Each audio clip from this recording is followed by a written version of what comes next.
കശ്മീരിൽ നടന്ന ഭീകരാക്രമണത്തിന് പിന്നിൽ പാകിസ്ഥാനാണെന്നുള്ളത് വളരെ വ്യക്തമായിട്ടുള്ള കാര്യമാണ്. അതും പകൽ പോലെ ലോകത്തിലെ എല്ലാ രാജ്യങ്ങൾക്കും അറിയാവുന്ന കാര്യവും. തെളിവുകൾ ഹാജരാക്കാൻ പാകിസ്ഥാൻ പറയുമ്പോൾ ഇതിനകത്ത് അവരുടെ ഭീരുത്വം നമുക്ക് മനസ്സിലാക്കാവുന്നതേ ഉള്ളൂ.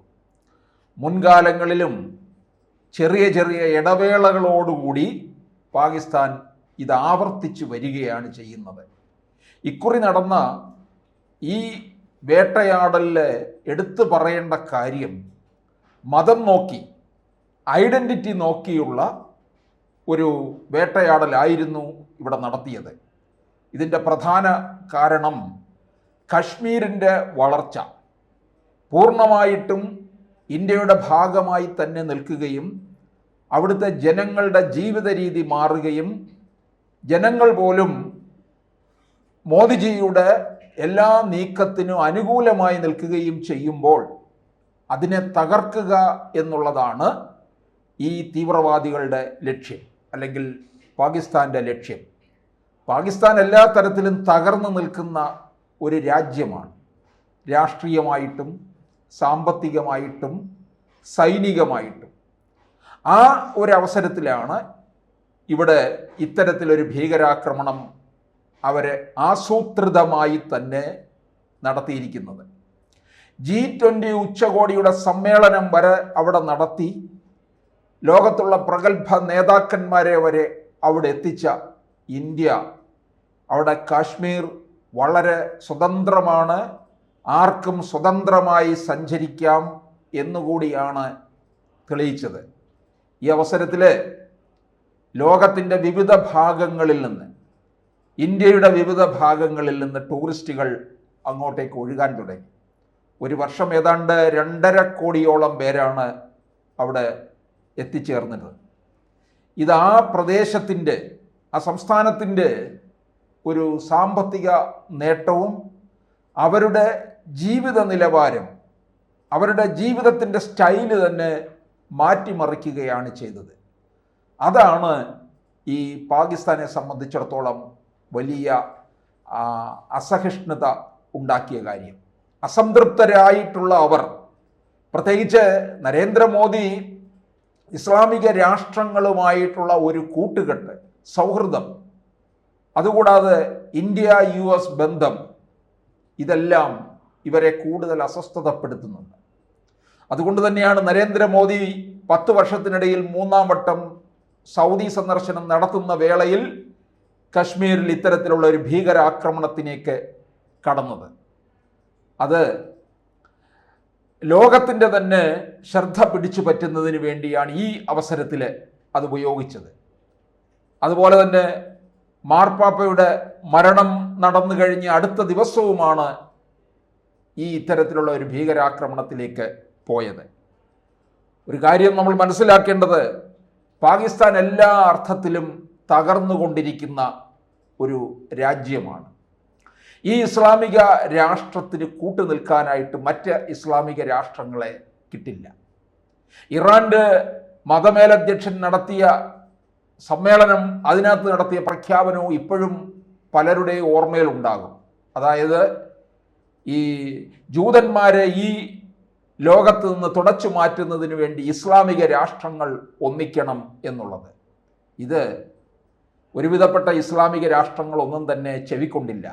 കാരണം അവരുടെ രാജ്യത്തിൻ്റെ വളർച്ച, അവരുടെ രാജ്യത്തിൻ്റെ സാമ്പത്തിക ഉന്നമനം, അവരുടെ ജനതയുടെ ജീവിത സ്റ്റൈല്, ഇതൊക്കെ അവർക്ക് നിലനിർത്തിക്കൊണ്ടു പോകണം.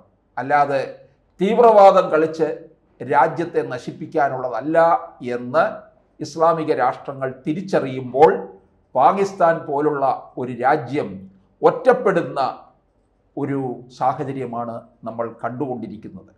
കാരണം ലോകത്തെ പല പ്രധാനപ്പെട്ട നേതാക്കന്മാരും ഈ സംഭവത്തെ ശക്തമായി അപലപിച്ചിട്ടുണ്ട്.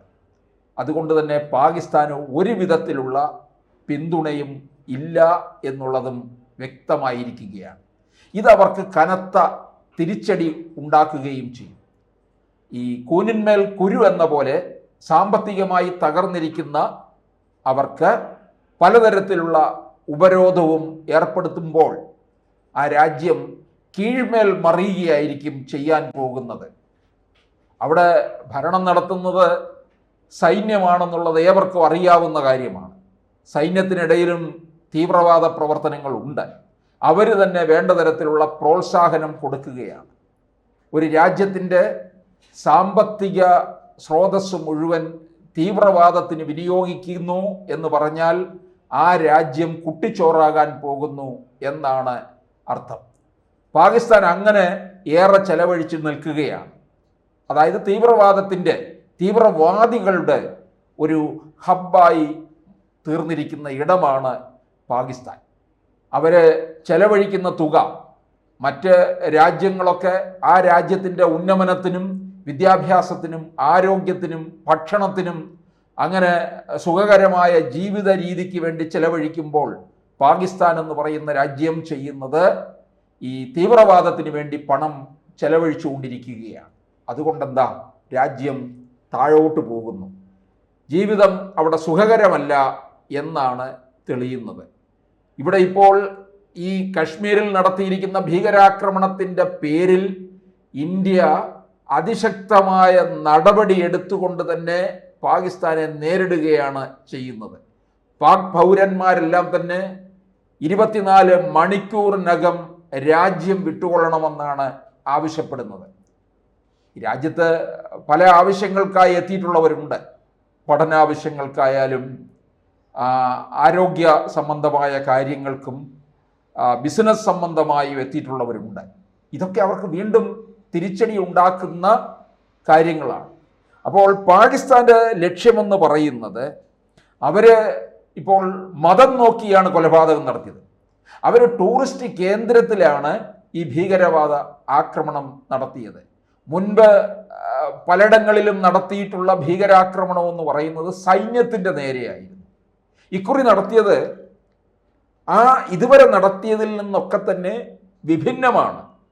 ആ വിഭിന്നമായ രീതി എന്ന് പറയുന്നത് യഥാർത്ഥ ടൂറിസ്റ്റ് കേന്ദ്രങ്ങളിൽ തന്നെ ജനങ്ങൾ വസിക്കാത്ത ഇടമായിട്ടുള്ള സ്ഥലത്താണ് ഈ ഭീകരാക്രമണം നടത്തിയത്. അവിടെ ടൂറിസ്റ്റുകൾ മാത്രമേ ഉള്ളൂ, വിദേശികളുണ്ട്. വിദേശികളുടെ വരവ് കുറയ്ക്കാൻ കഴിയും. ലോകരാജ്യങ്ങളുടെ ഇടയിൽ ഇന്ത്യ മഹാരാജ്യം സേഫ് അല്ല എന്ന് വരുത്തി തീർക്കാനുള്ള ഒരു ശ്രമവുമാണ് നടത്തുന്നത്. ഇതൊക്കെയായിരുന്നു പാകിസ്ഥാൻ്റെ ലക്ഷ്യമെന്നുള്ളതാണ്. ആ ലക്ഷ്യം അവർ വിജയിച്ചു എന്നാണ് കരുതുന്നത്. അങ്ങനെ കരുതുന്നെങ്കിൽ അത് തെറ്റ് തന്നെയാണ്. അവർക്കതിനുള്ള തിരിച്ചടി ഇപ്പോൾ കിട്ടിക്കൊണ്ടിരിക്കുകയാണ്. അത് എവിടെ ചെന്ന് നിൽക്കുമെന്ന് നമുക്ക് പറഞ്ഞറിയിക്കാൻ സാധിക്കില്ല. അങ്ങനെ അത്ര തൻ്റെ ഇടത്തോടു കൂടി ഇന്ത്യ മുന്നോട്ട് പോവുകയാണ്.